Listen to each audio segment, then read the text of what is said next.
Good morning, YouTube. Black Dragon 79 here. Just want to speak to you real quick about something that appears to be a huge coincidence to me and maybe to you as well.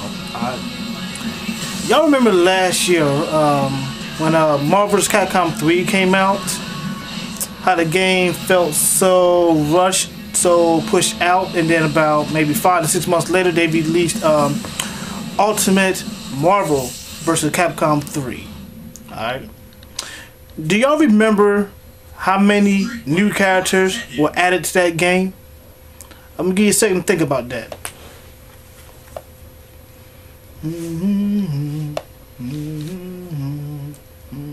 Still thinking? Give one more second. Alright. It was 12. 12 new characters came out for Ultimate Marvel vs. Capcom 3. Alright. Here it is again, almost a year later since the release of that game. We have Street Fighter Cross Tekken. Yeah, Street Fighter Cross Tekken, yes. Alright. I remember Capcom saying they wasn't going to make any revisions of that game.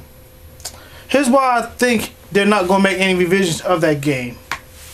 It's most likely because the DLC that may have been in a later revision for that game is already on the disc.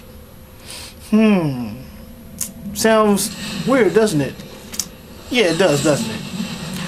Take a guess how many characters are already stored on a disc for later DLC. Not download content, but disc lock content. Give you another minute to think about how many characters are already stored on a disc, completed, ready to go.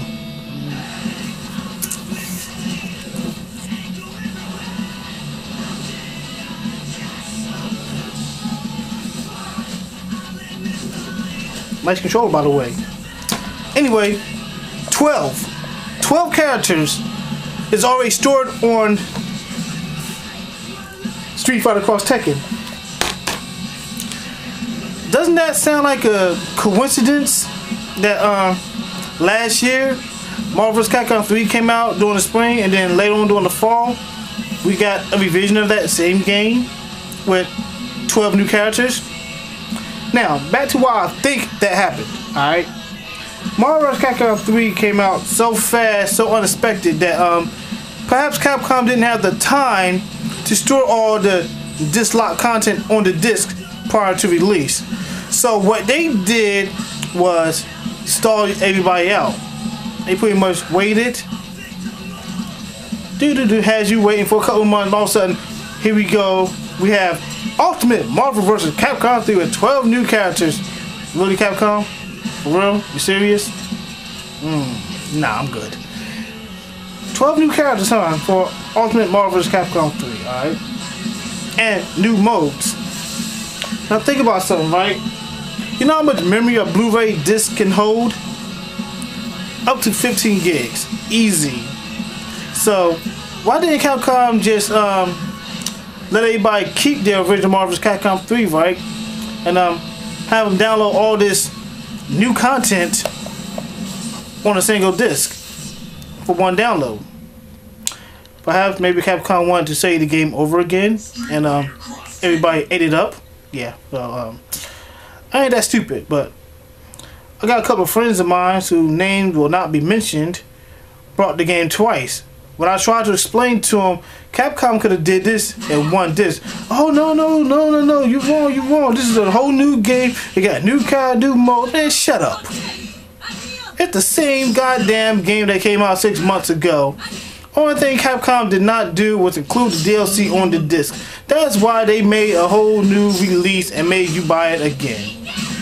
Now, the problem with this release is all that so-called DLC already has been discovered and uncovered by hackers. Now, what I found funny was when I first popped in my game, we was promised Day 1 DLC for Street Fighter Cross Tekken.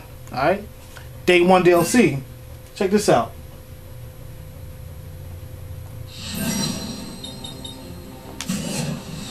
We'll go ahead on to this here character select screen right quick and show you something.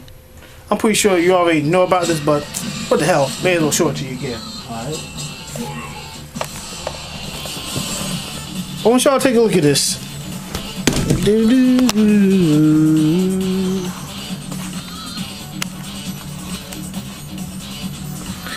You see Pac-Man right there? Yeah, that's DLC. Yeah. That's DLC right there, isn't it? Disc lock content. Oh my god, look, you can't pick Pac-Man, but he's already on the disc. Let's go down some. Here we have Mega Man. Already on the disc and locked. So that led people to believe, what else is on this disc? So, thanks to a few gifted hackers out there, the truth was uncovered.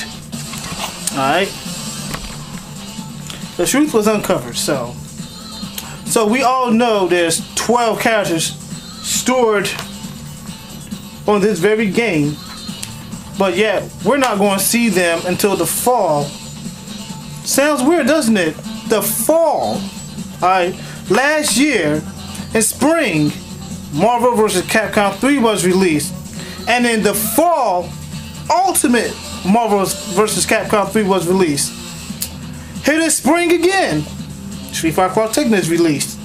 And in the fall, when the Vita version comes out at $20 less, with all the characters included, just so you know, it's fall. Yeah, it's fall. We're going to get the other 12 characters. Fishy business on Capcom. Say what's up, Pepper. Yeah. On out of here. Anyway, the point I'm trying to get at is, why are y'all letting Capcom disrespect you? Tell you that it's okay to buy something you already own. Yes, we have people saying over and over again, just because you buy the game does not mean you're entitled to the very contents of that game. Says who? Who says you are not entitled to the contents on that game? As far as I'm concerned, you are. Remember back in the day with Genesis, Super Nintendo, Neo Geo, TurboGrafx, there was stuff already stored on the cartridge. That was all well and good, because you unlock that stuff on the cartridge by fulfilling certain requirements of that game. You get that stuff unlocked.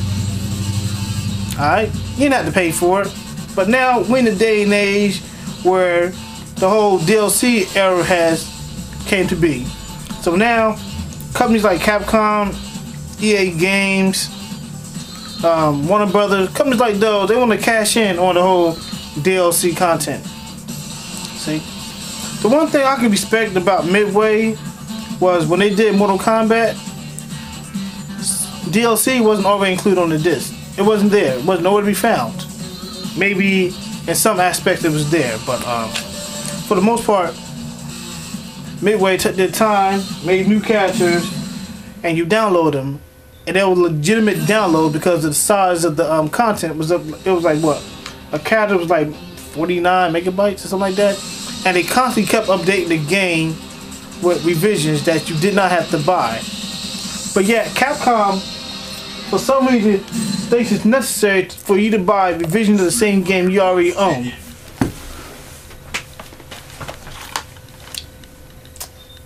How many times have you seen this game in 1 year?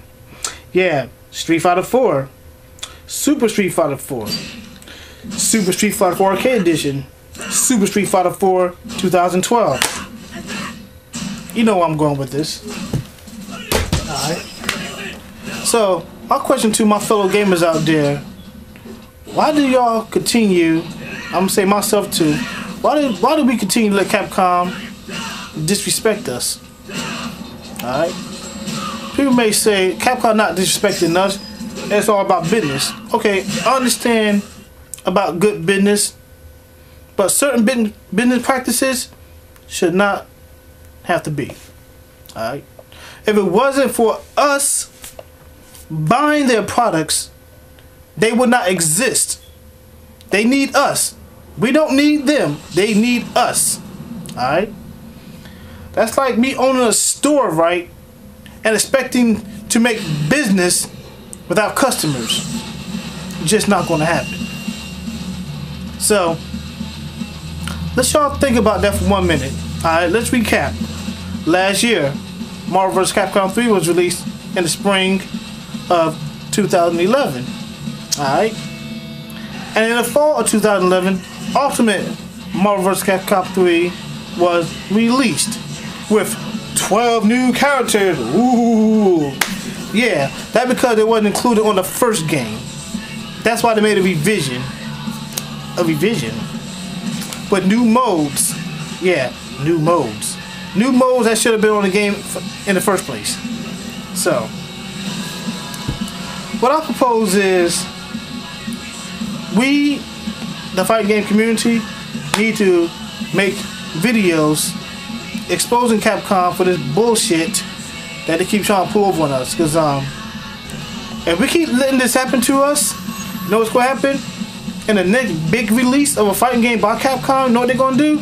They're going to sit back and think, if we can just store dislocked content on the disc and sell it to them later, we're going to do that. So this is what we're going to do in the next game. Let's say Street Fighter V, for example. We're going to sell them the game for $60. We're going to give them 12 characters out the door. And then 6 months later, we're going to slowly release the other 25 characters. That's already on the disc. Yeah. Yeah. How you feel about that? Because you see what they're doing, right? Over time, they're going to start releasing new games, new content, and they're going to start withholding stuff on the disc because they think that people are stupid enough to buy it over and over and over again. But what Capcom failed to realize is we're the customers. We're the one who has to buy their stuff. They don't gotta buy nothing from us. Capcom has a lot to gain from their customers. But if the customers step up, put their foot down, and demand what they pay for, Capcom will have no choice but to stop all the bullshit. Who agree? I know I do. Alright? So, that's what I want to speak about right quick. Didn't mean to take this much time, but it had to be said. Sorry, but it had to be said. Capcom, y'all really need to start respecting your fans again. It's not right. I understand y'all want to make money. Y'all made your money. Alright? Okay? Y'all made your money. $60 times what? Hundreds of thousands of fans out there. You made your money. So, just give us what's on the disc already. Don't try to sell it to us, because we own it already. Okay? That's all I'm asking, Capcom. Give us what we paid for. That's all. Alright? Peace.